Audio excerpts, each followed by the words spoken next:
मेरा अंतिम शब्द है, जिस आदमी का नेचर और सिग्नेचर वो कभी बदलता नहीं है, तो कम से कम इस जग के माध्यम से अपना नेचर तो बदल ले, सिग्नेचर यदि नहीं बदल। चाटुकार किसी कमिटी में कोई आदमी है ये नहीं है। चाटुकार खुद कहने वाला है, जो बोलता है चाटुकार। समस्त ग्रामीणों ने मिल करके ये कमेटी बनाया है, न कि अपने मन से कोई सचिव बन गए हैं, कोई अध्यक्ष बन गए हैं। पूरा गांव का बैठक हुआ था, उसके बाद ये सभी ग्रामवासियों ने निर्णय लिया कि जीवन चौधरी ये पद पर रहेंगे, पप्पू जी ये पद पर रहेंगे। मतलब एक कमेटी बनाया गया पूरे ग्रामीण वासियों को। नमस्कार, मैं संजय कुमार आप लोगों का अपने पब्लिक ब्लॉग में हार्दिक अभिनंदन करते हैं। जैसा कि आप लोग जानते हैं कि 4 फरवरी से सोनवर्षा में श्री 108 श्री महाविष्णु यज्ञ प्रारंभ होने वाला है। तो उसी के सिलसिले में हम आज यहाँ पर यज्ञ स्थल पर पहुंचे हुए हैं। यह कमेटी के लोग भी यहाँ पर बैठे हुए हैं।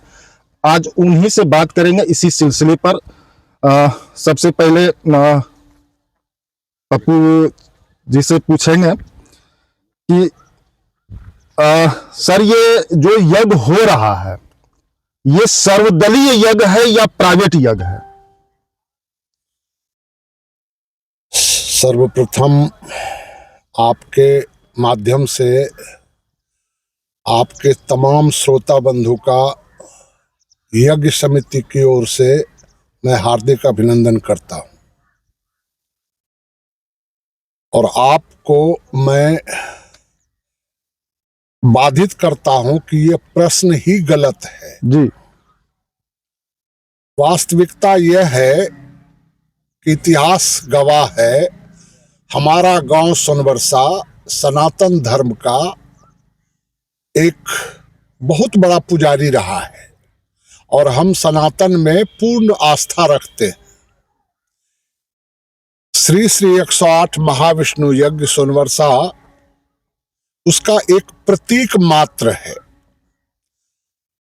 यह यज्ञ कोई राजनीतिक मंच है ही नहीं। सर्वदलीय इसको कहना एक स्तर से सही हो सकता है। बस हम इतना समझते हैं कि हमारे सनातन धर्म को समर्थन देने वाले किसी भी धर्म, किसी भी मजहब, किसी भी सिलसिले के लोग हों, अगर वो हमारे समर्थन में हमारे नजदीक आते हैं तो हम उनका हमेशा हार्दिक अभिनंदन करेंगे ही, उनका स्वागत करेंगे ही। ये हमारा संस्कार है। इसमें राजनीतिक सोच, राजनीतिक विचारधारा का कहीं कोई अस्तित्व नहीं है। हम सिर्फ धर्म और आस्था के आधार पर यज्ञ को सफल बनाने की चेष्टा कर रहे हैं, और हमारी चेष्टा में जो भी समर्थन देने के लिए हमारे साथ आएंगे, हम उनका हार्दिक स्वागत करेंगे। इस पर अगर किसी को भी कोई भ्रम हो रहा है तो मेरा आग्रह है, हमारी प्रार्थना है कि वे अपने दुर्भावना से दूर हटकर यज्ञ के सनातन परंपरा को समर्थन के लिए खुद सामने आए। और एक बात मैं अंत में ये कहना चाहता हूं कि कुछ ऐसे बंधु भी हैं जिन्होंने यज्ञ की शुरुआती दौर में अपना योगदान देने की कोशिश की थी, और फिर वो कहां चले गए हम उन्हें ढूंढ रहे हैं, लेकिन उनका ना कोई अता है, ना कोई पता है, और पता नहीं वो किस अंधेर गुफा में अपने आप को छुपाए हुए हैं। ये गलत है। उनको सामने आना चाहिए और यज्ञ में अपने पूरे योगदान को दिखाते हुए समर्थन करना चाहिए। किसी भी राजनीतिक दुर्भावना का यहाँ पे कोई भी अस्तित्व नहीं है और ना ही हम उसका कोई अनुपालन करने के लिए बाध्य हैं। धन्यवाद। हमारे साथ सुनील सर भी हैं, उनसे भी पूछेंगे। यहाँ पर इंजीनियर शैलेंद्र जी भी आए थे, उसके बाद संतोष कुमार तिवारी जी भी आए थे, लेकिन कहीं पर भी बवाल नहीं मचा था। लेकिन अवनीश जी आए तो शायद एक आध कमेंट चालू हो गया था कि ऐसा वैसा। तो क्या किसी भी नेता का आना दुर्भाग्यपूर्ण है यहाँ पर? क्योंकि ये जो है श्रद्धा का मंच है और यहाँ पर अभी मुझे जैसा लग रहा है कि बहुत सारे राजनीतिक दल के नेता यहाँ पर पहुंचने वाले हैं। क्या उन पर प्रतिबंध लगना चाहिए? देखिए, हम तो इस पर यही कहेंगे, तुलसीकृत पंक्ति कि राम विमुख यस हाल तुम्हारा, रहा न कुल कोई रोबन हारा। राम का विमुखता किया था रावण ने। हम तमाम सनातनियों से अनुरोध करेंगे कि राम का चरित्र जो है वह एक सनातनियों के लिए प्रेरणा का स्रोत है।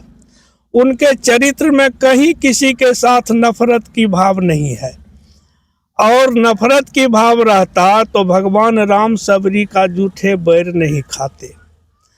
और क्या कहते हैं, मल्लाह से निषाद राज से जाके दोस्ती नहीं करते। अगर किसी को भ्रम है कि राम में नफरत है तो वह अपनी दुर्भावना से ग्रस्त होकर ऐसा बोल रहे हैं। हम तो चाहेंगे कि जितने भी सनातनी हैं, चाहे जो कोई भी हो, उनके शरण में जो भी आया है उसका उद्धार हुआ है, और उद्धार होने के लिए ही भगवान राम के शरण में आते हैं। इसलिए यज्ञ के आहुति में चाहे कि नेता हो, परनेता हो या कोई भी आदमी हो, जो आएगा उसका उद्धार होगा ही। और हम चाहते हैं कि इस बिंदु पर जो कोई भी कुछ बोल रहे हैं तो वह दुर्भावना से ग्रसित हैं। हम भगवान से प्रार्थना करते हैं कि उन्हें सुबुद्धि दिया जाए और वह दुर्भावना से निवृत्त हो जाएं। इसी में उनके भविष्य अच्छा रहेगा। तो हम यही कहना चाहेंगे कि जो भी बच्चे इस भावना से प्रेरित हैं वो इस दलदल से निकल जाएं। भगवान आपके लिए अच्छा करे। धन्यवाद। जैसा कि इन लोगों ने बोला कि ये सनातन धर्म का पर्व चल रहा है, यहाँ पर जितने भी सनातन प्रेमी हैं उनका सभी का स्वागत है। तो जीवन चौधरी जी भी यहाँ पर उपस्थित हैं। यहाँ पर कितने नेता आ सकते हैं? यहाँ पर नेता का कोई मना नहीं है कि आप क्यों आए, आप उनको क्यों छोड़ दिए। और इसमें सब दल के लोग आ सकते हैं जिनको श्रद्धा होगा, और वो अगर आएंगे तो कमेटी उनका स्वागत करवे करेगा। इसके लिए अगर किन्हीं बंधु को कोई तकलीफ है तो आकर के कमेटी से मिलें, ना कि फेसबुक पर डालें। फेसबुक पर डालने से पूरे देश का लोग देखता है और सोनबरसा का तोहनी होता है। ऐसे महानुभाव से आग्रह है, आप कमेटी से आकर मिलें और कमेटी को सुझाव दें, ना कि पत्राचार फेसबुक पर करें। ये बहुत गंदी बात है और ऐसा नहीं होना चाहिए। अभी के बाद अगर ऐसा कुछ लिखा जाता है तो उस पर कुछ भी निर्णय हम लोग ले सकते हैं। धन्यवाद। पंडित गोपाल झा भी है यहाँ पर। ये जो चल रहा है कल से, आप भी देखे होंगे फेसबुक पर, क्या ये सही है? बिल्कुल सही नहीं है। ये सब नहीं होना चाहिए। ये जो है मैंने कि मेरे यहाँ सबका, सबके लिए दरवाज़ा खुला हुआ है, जो भी आएंगे सबका स्वागत है। जैसे कि अभी तो लोकल नेता ही आ रहे हैं। इंजीनियर शैलेंद्र जी भी जो माननीय विधायक है वो भी लोकल नेता है। संतोष कुमार तिवारी जी हमारे लोकल नेता ही हैं, और अवनीश जी भी लोकल नेता ही हैं बीरपुर विधानसभा के। लेकिन यज्ञ जो है ये बहुत बड़ा यज्ञ है। इसमें हो सकता है कि जो बाहर के भी सांसद हैं, जैसे राजेश वर्मा जी हो गए, गिरिराज सिंह जी भी हो गए, निशिकांत दुबे जी जैसे भी हो गए, ये सब भी आ सकते हैं। तो क्या उनका आप लोग स्वागत करेंगे? बिल्कुल बिल्कुल। मेरे यहाँ जो भी आएंगे वो सभी सादर सम्मानित हैं। और हम अपने कमेटी की तरफ से और ग्रामवासियों की ओर से बेहद प्रयास करेंगे कि उनका सम्मान बिल्कुल होना चाहिए, क्योंकि वो हमारे यहाँ कोई रंग माने कार्यक्रम यज्ञ मंच से आ रहे हैं, ना कि कोई राजनीतिक मंच से आ रहे हैं। मतलब ये जो चल रहा है, जो भी हमारे यहाँ पर आएंगे या आए तो उनका स्वागत करना, क्या ये खराब बात है? जो भी यहाँ आए, जो भी यहाँ आएंगे, उन सबों का स्वागत है। पूरे कमेटी की ओर से पूर्णतः स्वागत है उनका। और जो भी ऐसा कमेंट करते हैं उसको नहीं करना चाहिए। ये सनातनी है, सबको मिलकर रहना चाहिए। जैसा कि यहाँ पर जो कमेटी के सदस्य हैं, आपने सुना कि ये लोग बोल रहे हैं कि ये हमारे संस्कार में है कि कोई भी हमारे यहाँ अतिथि आते हैं तो उनका हम स्वागत करते हैं, ना कि दुत्कारते हैं। कोई भी यहाँ पर आते हैं तो मेरे वो अतिथि हुए, उनका हमें अभी जो है मैं भी जब लाइव आता हूँ तो ये कहता हूँ कि आप लोग यहाँ यज्ञ स्थल पर आइए, यज्ञ देखने आइए। 4 फरवरी जो प्रारंभ होने वाला है, आपका हम सोनवर्षा वासी 24 घंटे सेवा करने के लिए खड़े रहेंगे।